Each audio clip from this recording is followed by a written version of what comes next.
Greetings from Route 66 in St. Louis with another one of our special Route 66 Centennial episodes. That would be in 2026, but it's never too early to start celebrating, right? So that's the famous Gateway Arch. We are in St. Louis today as we explore Missouri. We're going to have some custard, check out a cool bridge, head to Joplin, head to Springfield. As always, I've got my iPhone all ready.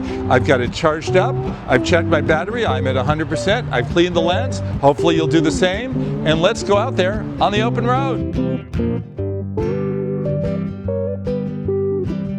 While in St. Louis, we stayed at the Best Western Plus near the airport, just a few miles from downtown, and the beginning of our Missouri Route 66 journey, which began at a certain historic bridge that connects Illinois with Missouri over the Mississippi River.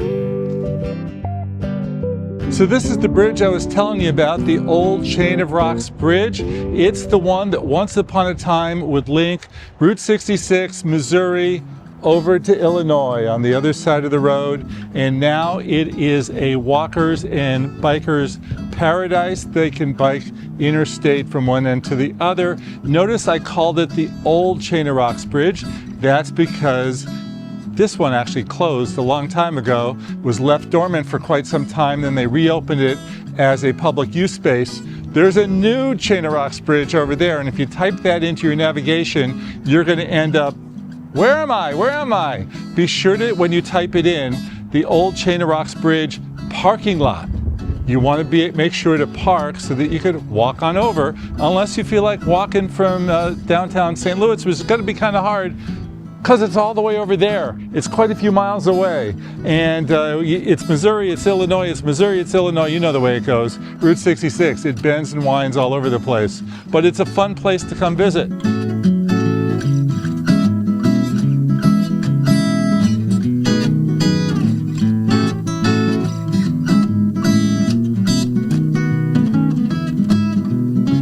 When you do Route 66, you find that many people are touring Route 66 in the exact same route as you, so it's fun to compare notes. To see the size of the Mississippi River was amazing for me. I've never seen the Mississippi River.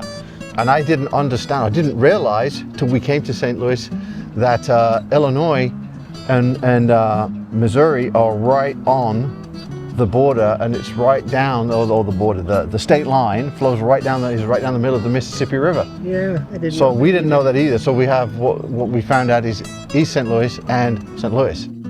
Alrighty, we are back again, Illinois 66, but we're heading right back over to Missouri 66. To the top attraction in the city, the Gateway Arch. One spot, I think, the Arch in St. Louis, the Gateway.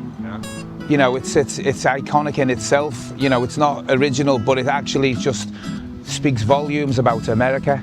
You know, this is the way forward, and don't look back. Now, we've seen some of those cool, giant roadside attractions of Route 66, but trust me, the Arch is way, way bigger.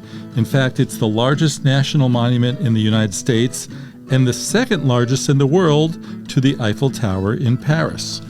You have two ways of enjoying her. You can stand in the plaza or anywhere in town and look up in awe for free, or you could fork over some bucks to go inside and ride to the top for a breathtaking view of the city.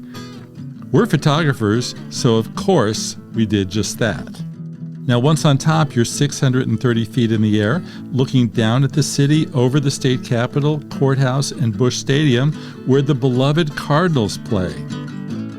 On the other side of the window, you're looking at the Mississippi River and East St. Louis over in Illinois.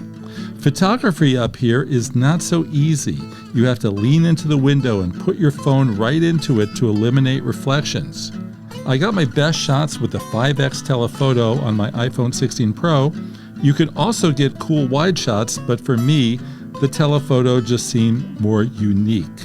Beware that visitors are only allowed to stay up here for 15 minutes, so be sure to hit the ground running. When I talked to people about Route 66 St. Louis, they said the Arch, the Custard, the bridge, and the barbecue. Where to get the barbecue in St. Louis? To a person. They all said Sugarfire. Let's see how it holds up. Sugarfire is one of the many, many barbecue joints in the city, merging the best of Kansas City, Memphis, and other barbecue capitals into its own, specializing in ribs, brisket, and pulled pork. With so many options, we couldn't choose, so we opted for a sampler. This is how they serve their 3-meat combo here, and some salmon, and some smoked turkey, macaroni and cheese, and some beans. So if you know anything about me over these years, you know that the first thing I want to reach for would be the macaroni and cheese. This is what I'm really excited about. Just like Mom used to make it. Next, we'll go for a little brisket. Again, I would have preferred a plate, but this is how they do it here. Let's have a bite of brisket.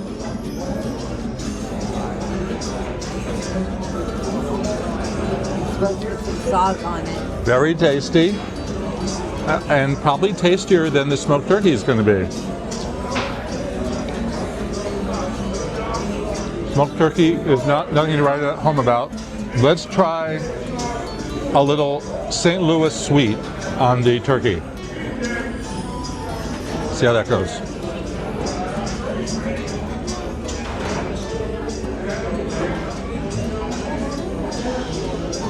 Looks like an episode of the Hot Ones. St. Louis is a huge city with nearly 3 million residents, so your experience here will be very different from roadside Route 66. That said, a certain St. Louis custard stand screams classic roadside attraction. What better way to top off St. Louis barbecue than St. Louis's own Ted Drewes frozen custard right here on Route 66? Does it live up to the hype? Let's go find out. Hi. We're on the road from Chicago to LA. Thank you. And everybody says we had to come here. Oh, for sure. A vanilla cone. How many scoops would you like on that? One, and a Route 66 concrete. Sure. That goes with the trip, don't you think? What size would you like? How about that? Will that be in the cup so we'll see it? So it will get filled all the way to the top. Ted Drewes has been serving custard on Chippewa Street right on Route 66 for nearly 100 years. It's long been one of the most popular spots in town still, to this day, as you can see with this Friday night crowd. There's nowhere to sit, but there are 12 serving windows, and that keeps things moving. Ooh, thank you. So how's custard different from ice cream? Well, it contains egg yolks and thus is richer, thicker, and creamier. So much so that you can hold the concrete mixtures upside down and nothing will fall out. And now, the moment of truth. Route 66 frozen custard. Concrete. That would be root beer and caramel. So good. Goes well with a cone too.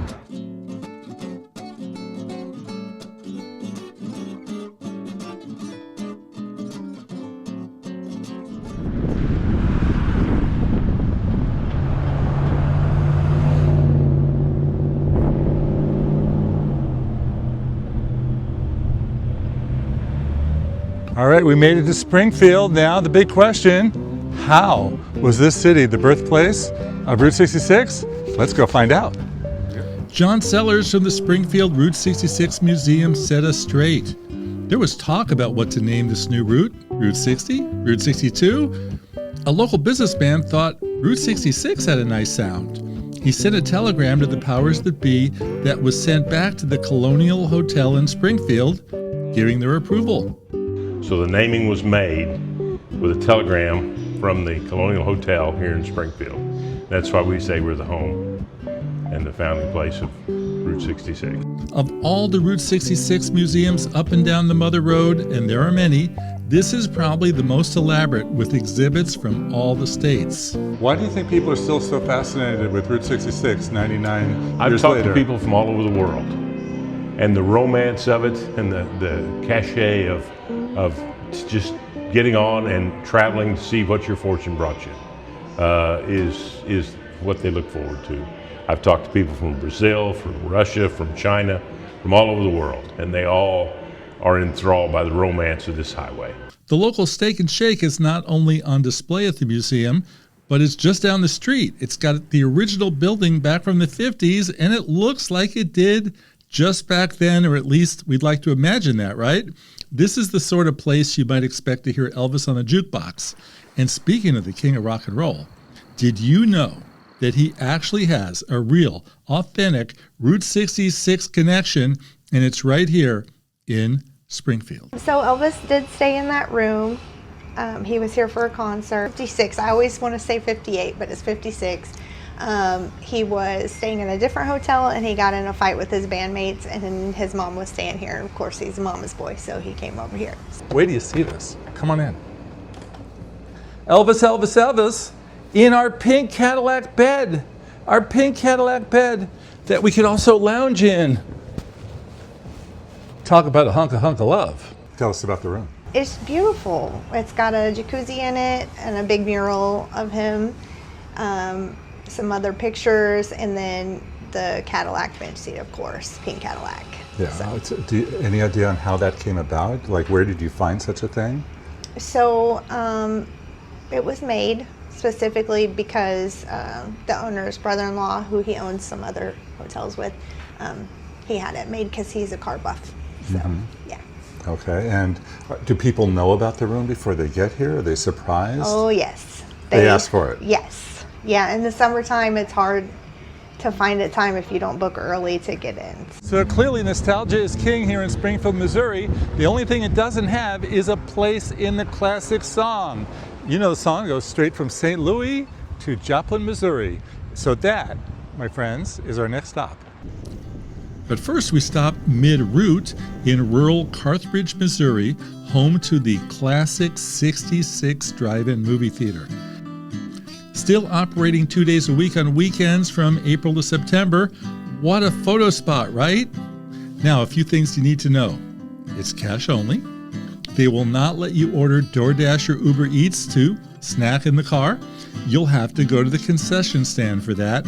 And yes, you can sit outside, but not on top of the car. There were once as many as 4,000 drive-ins in operation, and it's down now to just under 300 today, so please support your local drive-in before it's too late.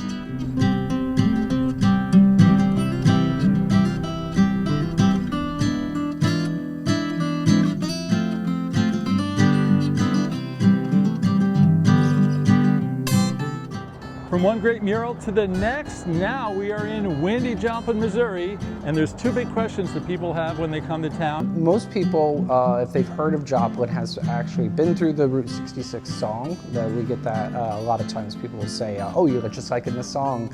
And we'll get asked all the time too: "Are you named after Scott Joplin?" No, we are not. The town was actually named after the Reverend Harris Joplin, who led a congregation in the area in the early 1800s. The great ragtime composer Scott Joplin lived in Sedalia, Missouri, which is about 2 hours north of Springfield, and he eventually moved to St. Louis. At the tourism office, we love meeting Donna, who's got her own Route 66 journey in the works. When I turn 66, I am going to do Route 66 and do it in 66 days. I'm cheating. I am doing it by RV, by the way. And I literally want to see all the little towns, and when I stop, I want to know how they were in the 20s, 30s, 40s. I've been able to experience here and see how the different decades, how the travelers came through and how it affected. I want to see all the other little towns too. Is there any like one or two spots that you really can't wait to get to that you're dreaming of? Ideally, I want to hit, first of all, every city in the song. You've got to make sure that you're doing it big there. There's a reason for that. So, no, I want to go meet the people too. As far as Joplin goes, let Donna tell you all about it. Joplin has like a small town feel with the amenities of a larger area, and that's kind of what attracted me here. It has a little bit of everything to do. We have Route 66, we have George Washington Carver National Park that sits right here. It's also very close to the Kansas state line, which is just 7.4 miles away. This is where we met one of the great Route 66 characters, a man named Aaron, at his converted gas station, famous for an incredibly photogenic bathroom. You will see in a minute. Okay, so you come from Southern California, you moved to Galena, Kansas. What's it like for a Southern California guy to be living right here on Route 66? I love it. I mean, military, 7 years, 2 different branches. I lived on the East Coast, the West Coast, Germany. When I got plopped down in Kansas, it's affordable. I mean, what you would sell your house for, you could have your own national ensign here. You can buy that much property, you know? So I like the pace, I like the people. It is different than Southern California, that's for dang sure. But I like it. I mean, they accepted me, I fit in. And believe it or not, there's a lot of California transplants out here. Route 66, the 100th anniversary next year. What does Route 66 mean to all these people who are coming from all over the place? I think to a lot of people, especially the Europeans, it's post-war America. You had Harley Davidson, Marlboro, Levi's. It was a certain nostalgia that is or was America. The real heyday of post-war America, the American road trip, the Kool-Aid, the thermos, you know, the roadside rest stop.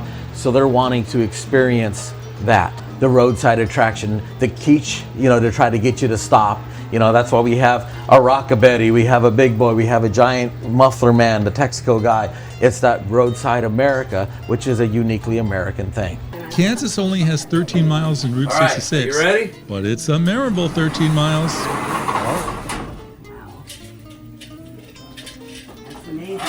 Come on in. I've had 14 people in one picture, so I know there's room. Come on in.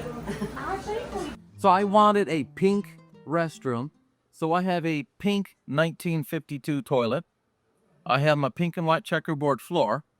Behind her, I heated and bent wrenches for hooks, for your bag, your jacket, whatever. Recycled pallet wood, diamond plate aluminum. My toilet paper is held up with a C-clamp and wrenches.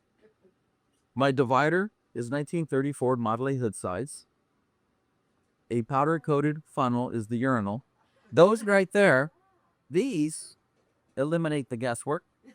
And if you make flushing fun, oh wow. But it gets better than that because I have merchandise of the restroom. I have hat pins, keychains, postcards, magnets, and a t-shirt. The t-shirt says, I hit the funnel.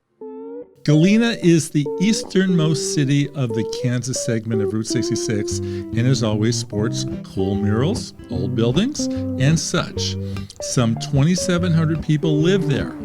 Near Galena is another great photo spot on Route 66, the Rainbow Bridge. People love it thanks to its graceful curve. It's currently closed to vehicle traffic but open to pedestrians.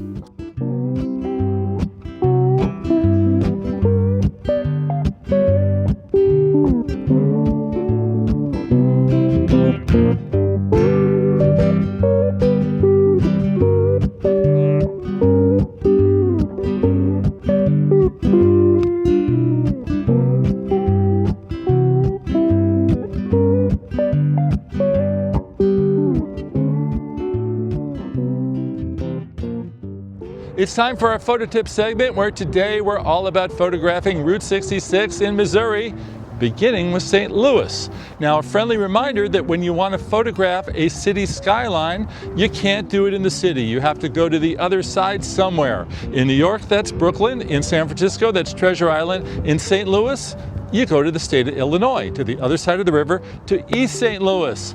How do you like that view from right here at this wonderful park?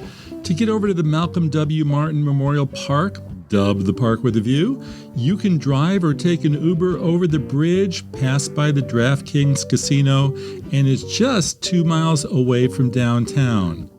Now once there, park and walk up the tiered structure that happens to be 43 feet tall, and you can get some really great shots of the city from here. And since we're doing Route 66, what comes to mind? Beautiful neon, perhaps? Well, you know, there's an art to shooting neon, and there's also some obstacles that our smartphones present, namely flashing lights, bright lights around signs that ruin your photo. I've got a tip for how to get around that. Now see what happens, how the picture gets totally washed out because of that big giant light that gets in the way of the iPhone camera? What's the solution? Get the camera lens out of the way of the light. And if you step closer and closer and closer and position yourself so that the camera does not see the light, all of a sudden, the colors become much richer. Just a friendly reminder, you don't need to get a big wide shot of the sign. You might want to just zoom in on the letters and get really tight. When you reach the top of the Gateway Arch in St. Louis and you begin to snap, please watch out for those tilted horizons. Now, it is hard to do as you have to bend over and crawl into the window space, but there's a great tool in phones to make sure that we have our levels correct. On the iPhone, they are not on by default. You have to go into the camera app settings and manually opt in. Please do. For the Galaxy, turn on grid lines, which you'll find in the settings of the camera app. And on the Pixel, if you point the phone at a flat surface, lines will appear to help you keep the level straight. A friendly reminder about timing. You will always get your best images in the morning or just after sunset. If you want to get great shots of an iconic ice cream institution that glows against the cool colors of the evening, trust me, they don't call just after sunset magic hour for nothing. Alrighty, so that's our Missouri with a little touch of Kansas portion of our Route 66 PhotowalkS road trip. Our next stop is Oklahoma. We're headed up that way. Oklahoma City looking mighty pretty, and Tulsa, and who knows what else. I'm Jefferson Graham. I am one click away with any questions or concerns at PhotowalksTV.com. I hope you'll join us on the next episode, Oklahoma, going this way.